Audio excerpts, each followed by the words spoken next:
part one of the module, we discuss the basics of nicotine withdrawal and simple strategies for tackling short-term cravings. In this module, we'll discuss long-term strategies to set pivoters up for success and hopefully prevent or reduce the number of relapses, particularly targeting lifestyle behaviors to reduce or manage withdrawal symptoms. Now, the 4 areas of wellness that we're going to focus on are sleep, exercise, mindfulness, and diet. These all have been shown to tackle an array of withdrawal symptoms, inclusive of irritability, anxiety, negative mood, concentration, appetite, sleep deprivation, and many other factors. So first we're going to focus on sleep and how that can benefit smokers. Now, sleep has been associated with helping improve mood, helping with focus and concentration. Now, insomnia is a clinically verified nicotine withdrawal symptom. And as we all know, the lack of sleep is associated with many other negative health outcomes. It affects every tissue in our body. In particular, it affects our growth and stress hormones, our immune system, our appetite, our breathing, blood pressure, and even cardiovascular health. According to a recent Kaiser Permanente study, they found that 11.3 missed days of work a year, or roughly $2,000 are lost in productivity due to sleep disruption. Now, overall, smokers compared to non-smokers experience poor sleep in general. So to understand this, we need to talk about the sleep stages. So the first stage of sleep is called N1, which is drowsy sleep, and this lasts roughly about 10 minutes, or about 5% of our total sleep. Now, unfortunately, for smokers, they actually spend more time here, so more time than 10 minutes compared to non-smokers. The next section is really light sleep, our N2, which is the first stage of really sleeping, and this is where we spend about 50% of our adult sleep time here. Our third stage is getting into that really deep sleep, roughly accounting for 20% of our sleep, and finally, our REM cycles, which is about 90 to 120-minute bouts. And unfortunately, smokers also actually experience less of the 90 to 120 minutes of REM cycling. So they have shorter sleep durations and quality sleep. They actually go to sleep later, all resulting in poor sleep metrics. So some questions you can ask your pivoter, and we're going to get into a little bit deeper of how to do these, how to interpret and incorporate these questions into your coaching repertoire, are understanding how much sleep is required for the pivoter to feel great, to feel their best self. Understanding their sleep routine, or how do they prepare themselves for good quality sleep. Now, a first-line treatment for chronic insomnia is actually called chronic behavioral therapy for insomnia. Now, this practice is actually outside of our scope of practice for coaching in general, but it comprises of 2 core components. The first one is stimulus control and then sleep restriction therapy. However, what we're going to focus on is on this right-hand side, which is the optional components of this therapy, which are cognitive therapy, which we've talked about earlier in previous conversations and previous modules, sleep hygiene, and relaxation. Now, with cognitive behavioral therapy, you can really talk to the pivoter about identifying and replacing the dysfunctional belief about sleep and insomnia. So really flipping that out and understanding their beliefs around that particular behavior. But next, you can really get into their sleep hygiene, so addressing environmental factors or behavioral components that actually impact their sleep. For instance, do they drink a lot of caffeine later in the day, or drink too much alcohol before going to bed? Do they get enough exercise to actually wind their body down? What's their sleep schedule like? You can also ask them, how do they wind down at night? Do they take deep breaths, do some type of form of meditation? Are they having a lot of screen time? What are some things that they can be doing to lower their pre-sleep arousal, so those racing thoughts, and really overall improve their sleep quality and those sleep metrics, all to help minimize some of those nicotine withdrawal symptoms. Next thing we're going to talk about is exercise. So as you exercise with can help benefit reducing cravings and urges, help reduce their stress, help maintain a weight balance, and help improve negative mood.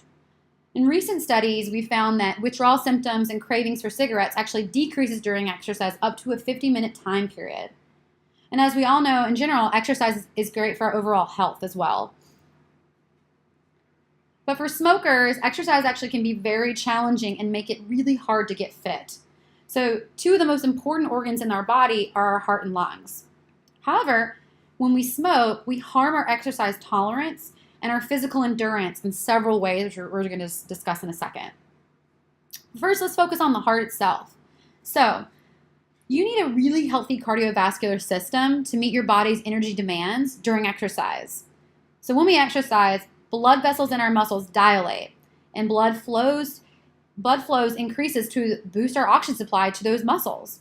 When oxygen supply isn't there quickly enough to our muscles, it can actually produce the muscle contraction, and we can actually experience lactic buildup or some muscle cramping. So smokers actually have a narrowing of these blood vessels, largely due to an increase in blood cholesterol levels, as well as the blood platelets themselves increasing and are prone to clotting, and which ultimately reduces or narrows our arteries in our heart and reduces the supply of blood directly to our organs, like our heart and our muscles. Now, with our lungs, when we exercise, we actually also need more lung capacity. So the lungs bring oxygen into the body and to provide energy and remove the carbon dioxide. So like I said, when you exercise and your muscles are working really hard, and your body uses the oxygen and produces more carbon dioxide. Well, it has to cope with this excess carbon dioxide by increasing your amount of breath. So you're actually increasing your breath about 15 times a minute when you're exercising. When we're healthy and we have really healthy lungs and we're not smoking, we have a large supply of breathing reserves. We may feel out of breath, but we don't feel short of breath like when we would experience when we're smoking. So smoking decreases your lung capacity by narrowing and reducing that airflow, creating those short bouts of shortening of breath. It also produces this lung congestion phlegm, which can clog the airways as well. So the big takeaway here is when a pivoter smokes, their heart and lungs have to work extremely hard, making this really unpleasant for them beyond what some folks might think of exercise in general. So some easy ways to help pivoters kind of get into the ease of exercising that's not really talking about exercising is stand, walk, and push. So not our traditional forms of like going to the gym and lifting, pumping some weight, or being running on that treadmill. But a lot of pivoters are like, well, where do I start? They might say, I just don't have time. Or they might work in an occupation where they're sitting all day. And this sedentariness can also just impact their health overall and increase their risk for chronic disease, as well as helping them or having more weight gain. So some things you could suggest are increasing their non-exercise activity thermogenesis. Basically, this is extended energy that we need for things that are not related to sleeping. So eating, walking to work, typing on our computers, grabbing a sip of water, or just fidgeting in general. So some things that we can do to boost this and help maintain our body weight or everyday things are things like standing. So we can stand every hour for about 3 minutes. That can help. Coaches can suggest like wearing a watch that has a timer on it. A Fitbit or a smartwatch can also buzz when they're sitting too much. If they don't have that, they can set, again, a timer on their phone. During a meeting, maybe they can just have impromptu standings. They can request a standing desk if possible, or just kind of just in general, just get up around and just remind themselves to get up, or have a sticky note somewhere that just says, stand up. They can also walk. They can hold walking meetings or take extra steps. So parking their car away further from the office is one suggestion. If they're a truck driver, saying when they're pumping gas, walking around the truck a few times, or when they're going to a restroom break, just increasing their steps or increasing about 5 more minutes of their time just to get in a few more minutes of walking or standing.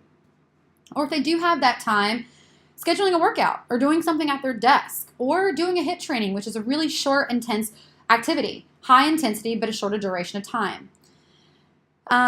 So some things you can suggest to your users, especially if they want to incorporate more physical activity in the forms of a direct workout, is providing them with this resource link, which is available in your LMS system. This exercise library, provided by ACE, incorporates different exercises like lunges and squats, and it can incorporate HIIT workouts, using equipment, without equipment that they can do at home, at the gym, on the road, during a meeting if everybody's into that, or just at their desk. And it provides demo videos so that they know that they're using the proper form. It's really important here to stress that before a user starts to exercise, that they talk to their doctor about incorporating them, especially if they're feeling any type of pain. and to make sure you maintain that scope of practice with them where you are encouraging them to reach out to their doctor or to an exercise physiologist or a personal trainer. So some questions you might be able to ask your coaches here really during your coaching repertoire when you're chatting with your user are really understanding what types of activities do they enjoy, what do they feel is most effective for them, helping them find a way to incorporate those and build that into a routine, or just asking them when do they feel their best or when have they felt their best, and really trying to figure out how to get them back to that place.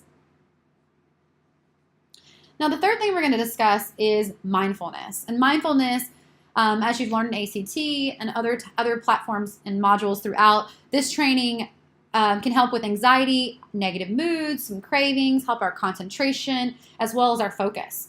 It's also known to basically be the non-judgmental awareness of what's really happening right now. So some ways that you can incorporate this are really informal. So you can start informally by attempting them to just be more aware of their everyday habits, helping them get out of that autopilot. So have you ever tried to drive home and you realize you made it halfway and you didn't really even think about like how you got there? So just like small things that we do that are just automatic and having them just be more aware of those automatic autopilots where they're less reactive with their triggers. You can also try to have them incorporate some formal mindfulness training, so like body scans or breathings. And again, these links are also provided in this activity under additional resources. Now, some users don't really like the term mindfulness. So how can we incorporate other ways of using this term? So mindfulness, as we know, is maintaining attention and acceptance. So some ways that you can incorporate this are thinking about ways when a user is feeling anxious or irritating, have them think about taking a pause, pushing the pause button. Like if they're watching a movie and they need to run to the restroom, they press pause and they don't want to miss something. So how can they incorporate that into their everyday life? So when they're feeling really frustrated, how can they take a pause? Figuring out what that looks like. If they're spiritual or religious, asking them to start praying during that time when they're really experiencing that craving moment. Or if they're really just not having a great day or having that negative attitude, like what brings them gratitude? How do they feel appreciation? If they're experiencing cravings, how do they get freedom for that? Or how can they forgive themselves if they do slip up? Or just getting them into that flow. So some questions you can ask here are, when you're feeling, let's say, anxious, what thoughts come to your mind? Where do you feel that most in your body? Or what times or places in your life do you think you might need a pause? Now, our last section